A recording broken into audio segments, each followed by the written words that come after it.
नमस्कार साथियों, आप सभी कैसे हैं? अच्छे होंगे। तो राजस्थान के अंदर बजट घोषित हुआ है, उसके संदर्भ में और नई भर्तियां आने वाली हैं उसके संदर्भ में ये वीडियो रहेगा। विशेष रूप से उन सभी विद्यार्थियों के लिए ये बजट जो महत्वपूर्ण है या नहीं है, जो तैयारियां कर रहे हैं, जो बेरोजगार हैं। देखो साथियों, लैब असिस्टेंट की वैकेंसी हो, चाहे फर्स्ट ग्रेड की शिक्षा विभाग, चिकित्सा विभाग, कोई भी डिपार्टमेंट हो, सबको यही उम्मीद थी कि जो ये बजट घोषित होगा उसके अंदर वैकेंसियों का एक पिटारा निकलेगा। क्योंकि बजट आने से पहले मुख्यमंत्री अशोक गहलोत ने यह घोषणा की थी कि आने वाले बजट में या आने वाले टाइम में 1 लाख वैकेंसियां निकालेंगे। तो इस बजट से आपको क्या फायदा हुआ है, क्या नुकसान हुआ है, अब देखो इस वीडियो को देखते हैं आगे। देखो यहाँ पर बजट आने से पहले एक टाइटल था, क्या था साथियों? एक तो था यहाँ पर बचत, राहत और बढ़त। तो इसको मानते हुए सब यही आशा रख रहे थे कि वैकेंसियों का पिटारा निकलेगा। उसके बाद में इस बजट के अंदर मैं आपको बता दूं, और इसमें 9 नंबर यानी कि 9 नंबर पॉइंट है एक, यानी कि 11 नंबर पेज नंबर बजट के अंदर इसमें एक पॉइंट दिया हुआ है। तो इस पॉइंट के संदर्भ में बता दूं, यानी कि युवाओं को सरकारी क्षेत्र में रोजगार के अधिकाधिक अवसर उपलब्ध कराने के लिए हमारे 4 वर्ष कार्यकाल में 1,42,000 से अधिक नियुक्तियां हैं वो की जा चुकी हैं। यानी कि 1,42,000 ज्वाइनिंग दी जा चुकी है और 1,81,000 से अधिक हैं वो प्रक्रियाधीन है, यानी कि इनकी अभी ज्वाइनिंग नहीं हुई है। इसी प्रकार यानी कि मेरे द्वारा सरकारी पदों पर नियुक्ति करने की घोषणा के विरुद्ध 3,23,000 से अधिक पदों पर नियुक्तियां की जा रही है। ये भी यहाँ पर पॉइंट लिखा हुआ है। अब आगामी वर्ष, यानी कि यहाँ पर लिखा हुआ है आगामी वर्ष। आगामी वर्ष कौन सा होगा? जो ये बजट घोषित हुआ उसके बाद वाला, यानी कि इसके बाद वाला, मतलब इसके बाद वाला समय, यानी कि बजट घोषित हुआ है 2023 और 2024 वाला, ये आगामी वर्ष होगा। यानी कि 2023 और 2024 में रिक्त होने वाले पदों पर, यहां पर अंडरलाइन देखना, रिक्त होने वाले पद, यानी कि जो भी जिस भी डिपार्टमेंट के अंदर रिक्त पद हैं उसमें प्राथमिकता से भर्तियां की जाएगी। यानी कि बजट के अंदर ऐसा नहीं लिखा हुआ कि भर्तियां नहीं निकालेंगे, और स्पेशल रूप से कोई भी डिपार्टमेंट की वैकेंसियों के बारे में भी नहीं बताया। और वैसे हर बजट के अंदर ऐसे बताया जाता है कि अब की बार इस विभाग के अंदर, इस डिपार्टमेंट में इतनी इतनी वैकेंसियां निकालेंगे, लेकिन इसमें अब की बार ऐसा कुछ भी नहीं बताया। तो एक डीमोटिवेट की तरह अपने को तो लगता है, यानी कि निराशा तो होती है, क्योंकि ये सरकार का अंतिम बजट था और इसके बजट के अंदर ऐसी कोई स्पेशल वैकेंसी का नहीं लिखा हुआ है। तो आशा करते हैं कि वैकेंसियां जल्दी निकाल दें, क्योंकि यहां पर एक पॉइंट लिखा हुआ है जो रिक्त पदों पर प्राथमिकता से भर्तियां हैं वो की जाएगी, यहां पर ये पॉइंट लिखा हुआ है। और डिमांड भी हो रही है, बेरोजगार जो भी साथी हैं उनकी डिमांड भी हो रही है कि मुख्यमंत्री जल्द से जल्द घोषणा करें। अब घोषणा भी कर सकते हैं क्योंकि ये अंतिम या फिर चुनावी वर्ष है, और इसमें घोषणा करेंगे तो सरकार को ही बेनिफिट होगा। तो ये भी आशा है। तो आप अपनी तैयारी बिल्कुल ना छोड़ें। उसके साथ साथ मैं आपको आशीष जी सर हमारे साथ में, तो आशीष जी भी अपनी जो भी जानकारी है वो आप तक प्रदान करेंगे। तो आशीष जी स्वागत है, बताइए कुछ बजट के बारे में या आने वाली भर्तियों के बारे में। सबसे पहले धन्यवाद बीएल डूडी सर। वैसे वाइट ने वैसे बजट 2023-24 में अधिकांश युवाओं को आशा थी कि ये बजट हम युवाओं को केंद्रित करेगा, यानी गवर्नमेंट ये चाहेगी कि हम कैसे भी करके युवाओं को आकर्षित करें और वापस सत्ता में आए। लेकिन डायरेक्ट रूप से देखें बजट में ऐसा कुछ था भी नहीं। जो एस्पिरेंट ये सोच के बैठे थे कि नई भर्ती आएगी हर विभाग में, भले हम कृषि विभाग की बात करें, भले शिक्षा विभाग, भले चिकित्सा विभाग, लेकिन प्रत्यक्ष रूप से वैकेंसी के बारे में इस बजट में जिक्र किया गया नहीं है।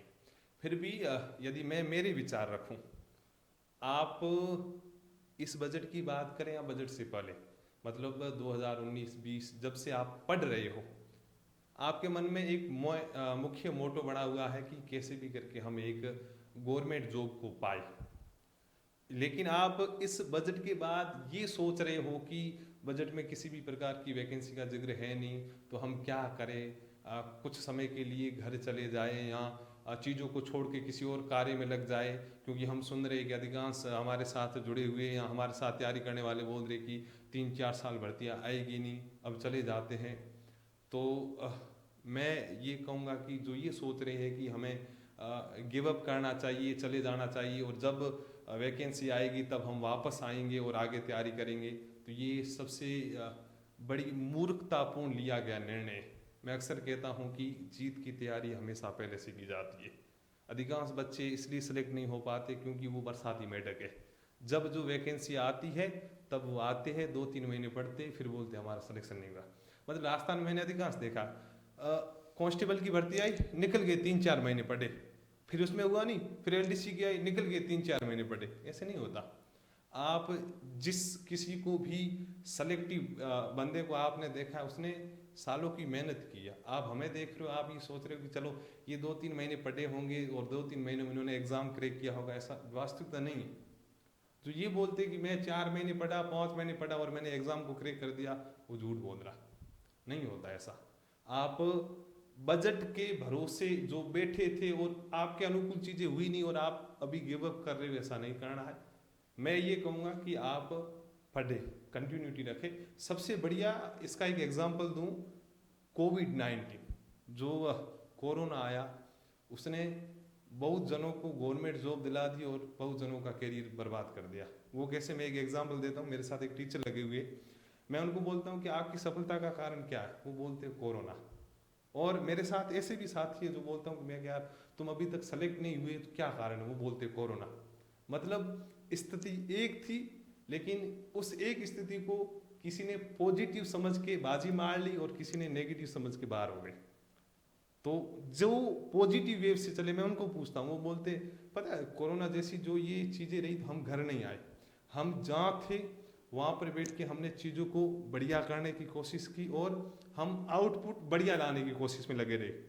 बाकी जिसने नेगेटिव सोचा कोरोना को, वो वहाँ से चले आए घर की ओर और वहाँ से निकल गए कि अब कोरोना आने, भर्तियाँ आएगी नहीं, वो होगा। लेकिन ऐसा कुछ हुआ नहीं, भर्तियाँ आएगी। समय में क्या, बेरोजगारी में 1-2 साल निकल जाते, पता नहीं चलता। जो मुझे सुनवा रहे, जो फाइनल ईयर में जो ग्रेजुएशन कर चुके हैं, वो थोड़ा पीछे झांक के देखें तो वो सोचने लगेंगे यार मैंने 12th की अभी ये और 3 साल हो गए, मतलब 3 साल कैसे समय निकला पता ही नहीं चला। तो आप ये कभी ना सोचे कि यार बजट में ये है नहीं, हम चले जाए। मैं कहूँगा आप प्लीज़ कंटिन्यूटी के साथ चले, चीज़ें सब वापस आपके अनुकूल होती जाएगी और आप जो लक्ष्य बना के बैठे उसके ऊपर अडिंग रहे, डिले मत करें। मेरी मतलब एक बड़े भाई के नाते, एक दोस्त के नाते आपसे गुजारिश है, आप पढ़ते रहे। और नेगेटिव लोगों तो होना कुछ है नहीं। यही है मेरे विचार जो मैं आपके सामने रखना चाह रहा था। पढ़ते रहो।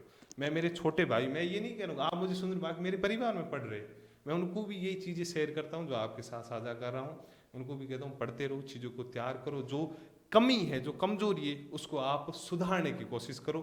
चीज़ों को बार बार पढ़ो और नंबर ऑफ क्वेश्चन ज़्यादा से ज़्यादा करो। पढ़ो यार, चीज़ें अपने आप बेटर होती जाएगी।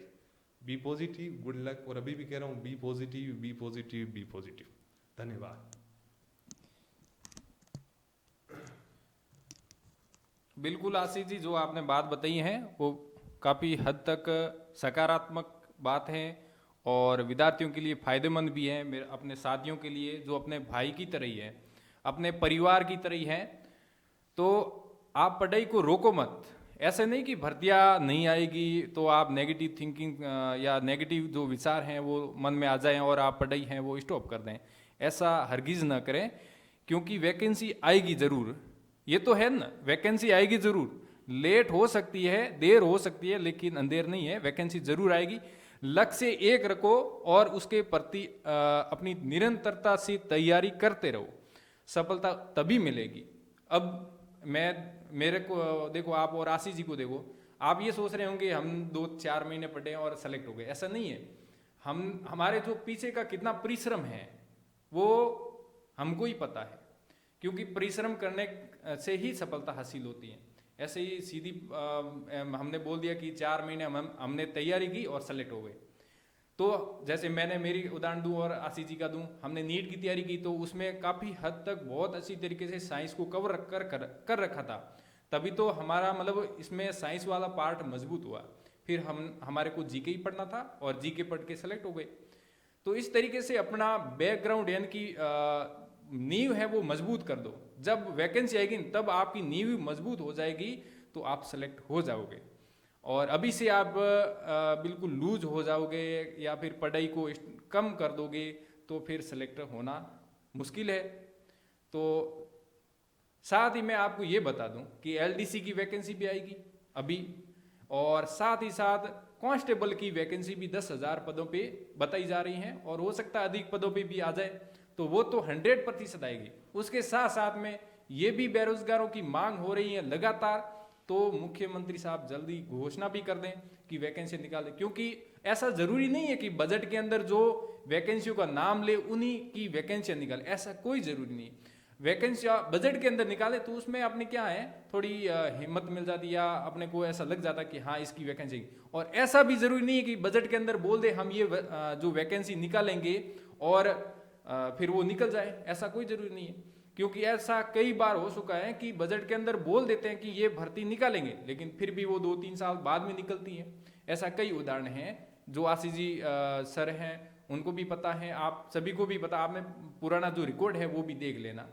तो आप निरंतरता से तैयारी करते रहें और एक लक्ष्य बनाएं, उसके प्रति कंटिन्यू तैयारी है वो करते रहें, तभी सफलता हासिल होगी।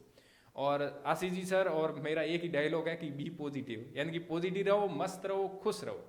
और साथ ही साथ एक न्यूट्रल वाला भी आपको बताया होगा आशीष जी ने, वो न्यूट्रल वाला भी फॉर्मूला ध्यान रख लेना, यानी कि किसी भी कंडीशन में अपने खुद को उदासीन रखो। कोई भी यानी कि नेगेटिव हो चाहे पॉजिटिव हो, हमेशा अपने को न्यूट्रल रखना है। ठीक है, थैंक यू, धन्यवाद, जय हिंद।